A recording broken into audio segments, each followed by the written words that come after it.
మన్మోహన్ సింగ్ కి మెమోరియల్ గురించి మనం గతంలో మాట్లాడాము. మీరంతా ఎక్స్ప్లెయిన్ చేశారు. యాక్చువల్లీ ఎట్లా ఉంటుంది, ట్రస్ట్ ఫామ్ చేయాలి, దాని ప్రాసెస్ ఏంటి, అవన్నీ ఎక్స్ప్లెయిన్ చేశారు. ఈ లోపల ప్రణబ్ ముఖర్జీకి మెమోరియల్ని కేటాయిస్తూ స్మృతి స్థలం కేంద్ర ప్రభుత్వం అలకేట్ చేసింది. సో ఒకసారి వెంటనే చర్చ అంతా మొదలైందనమాట. అసలు ప్రణబ్ ముఖర్జీ అండ్ మన్మోహన్ సింగ్ ఇద్దరి గురించి చర్చ నడుస్తుంది. కాంగ్రెస్ ఏమో మన్మోహన్ సింగ్ కి కావాలని అడుగుతుంది, కానీ ప్రణబ్ ముఖర్జీ గురించి మాట్లాడట్లేదు. అండ్ పివి నరసింహారావు గురించి మాట్లాడారు. సో అంటే గాంధీ లేదా నెహ్రూ ఫ్యామిలీకి ఎవరైతే అనువుగా ఉంటారో లేకపోతే వాళ్ళ గురించి మాత్రమే మాట్లాడతారా? మన్మోహన్ సింగ్ ఏమో వాల్యూ ఉండాలంటారు, బట్ రాష్ట్రపతిగా పనిచేసిన ప్రణబ్ ముఖర్జీకి వాళ్ళు ఏమో అడగట్లేదు. అండ్ ప్రధానమంత్రిగా పనిచేసిన పివి నరసింహారావు గారికి వాళ్ళు స్మృతి స్థలం అడగట్లేదు. ఫస్ట్ ఆఫ్ ఆల్ ఇది కాంగ్రెస్ వాళ్ళకి మన అందరూ తెలుసు సాయి గారు. ఈవెన్ కండోలెన్స్ మీటింగ్ పెట్టలేదు ప్రణబ్ ముఖర్జీ గారు చనిపోయిన తర్వాత. అవును, అప్పుడు ఏమన్నారంటే ఆయన ప్రెసిడెంట్గా ఉన్నారు కదా, మేము పెట్టమన్నారు. ఇప్పుడు ఇమ్మీడియట్లీ షర్మిస్తా చూపించారు వాళ్ళ ఫాదర్ డైరీ నుంచి. కేఆర్ నారాయణ గారు చనిపోయినప్పుడు కండోలెన్స్ మీటింగ్ పెట్టారు కాంగ్రెస్ వాళ్ళు. ప్రణబ్ ముఖర్జీకి చేయలేదు, ఎందుకంటే Pranab Mukherjee wanted to be the prime minister, కానీ ఆయనకు ఛాన్స్ ఇవ్వలేదు. మన్మోహన్ సింగ్ని ప్రధానమంత్రి చేశారు. అది అందరికి తెలుసు హిస్టరీ. అది ఎందుకు చేశారు నచ్చదు కదా. Pranab Mukherjee was own man. ఆయన అసలు వీళ్ళు ఇట్లాంటి నరసింహరావు లాగా అనమాట, వీళ్ళు ఎవరిని పట్టించుకోరు ఆయన. అదొకటి. సెకండ్ థింగ్, మీరు ఒక ట్రస్ట్ ఫామ్ చేయాలి. ఫస్ట్ మీరు ఎక్స్ప్లెయిన్ చేస్తారు. ట్రస్ట్ ఒకటి ఫామ్ చేయాలి. ఒక ట్రస్ట్, ఇండిపెండెంట్ ట్రస్ట్. వాళ్ళు మీరు కమిటీ మెంబర్స్ మీరే డిసైడ్ చేసుకోవచ్చు. ఫ్యామిలీ వాళ్ళు ఉంటారు, అందరు ఉంటారు, పర్సన్స్ ఆఫ్ ఎమినెన్స్ ఉంటారు దాంట్లో.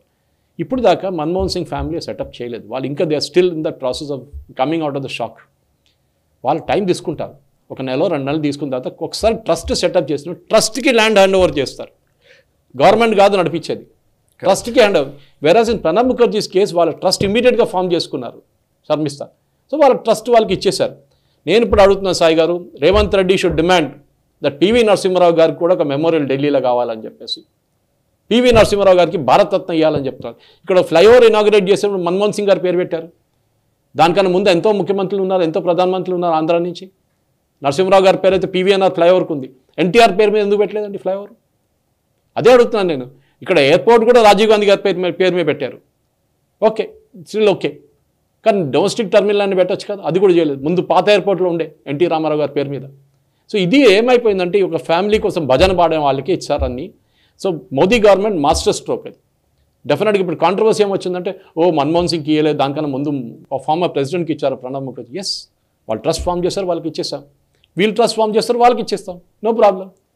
కానీ మీరు ఓన్లీ అది కూడా కాదు సాయి గారు, Sharmistha had made a very good point. సిక్ ప్రైమ్ మినిస్టర్ అంటున్నారు. మీరు దీనికన్నా ముందు వచ్చిన ఎవరైనా ప్రధానమంత్రిని వాళ్ళ రిలీజన్ చూసి చెప్పారండి ఎప్పుడైనా? బెంగాలీ ప్రెసిడెంట్ అని చెప్పారా? మలయాళీ ప్రెసిడెంట్ అని చెప్పారా కేఆర్ నారాయణని? జ్ఞాని జైల్ సింగ్ని సిక్ ప్రెసిడెంట్ అని చెప్పారని చెప్పలేదు కదా. మీరు ఎప్పుడు చేయని, మీరు ఎందుకు ఈ రిలీజన్ ఎందుకు తీసుకొస్తున్నారు దాంట్లో? అంటే ఇప్పుడు ఖలిస్తాన్ ఇష్యూ ఉంది మళ్ళీ దానికోసం. సో ఈ డెలిబరేట్లీ తీసుకొస్తున్నారు ఇదంతా. వీళ్ళు ఎప్పుడు మెమోరియల్ భారతరత్న వాళ్ళకి ఇచ్చుకున్నారు వాళ్ళ ఫ్యామిలీ వాళ్ళు. సో ఇది ఫస్ట్ టైం. దాని తర్వాత మీరు చూడండి, రాహుల్ గాంధీ గాయమైపోయాడు, సోనియా గాంధీ కనిపించట్లేదు, ప్రియాంక వాద్రా కనిపించట్లేదు. వాళ్ళేమనుకున్నారు ఢిల్లీ ఎలక్షన్ అది వాడుకుందాం అనుకున్నారు, కానీ అది బ్యాక్ ఫైర్ అయింది మొత్తం అనమాట. ఈ వీడియో మీకు నచ్చినట్టయితే లైక్ చేయండి, 10 మందికి షేర్ చేయండి. అలాగే కామెంట్ల రూపంలో మీ అభిప్రాయాలను మాతో పంచుకోండి. Nationalist hub group of channels ను సబ్స్క్రైబ్ చేసుకుని తెలుగునాట జాతీయవాద జర్నలిజాన్ని ప్రోత్సహించండి. ఈ వీడియో కింద ఉన్న బెల్ ఐకాన్ పై క్లిక్ చేయడం మర్చిపోవద్దు.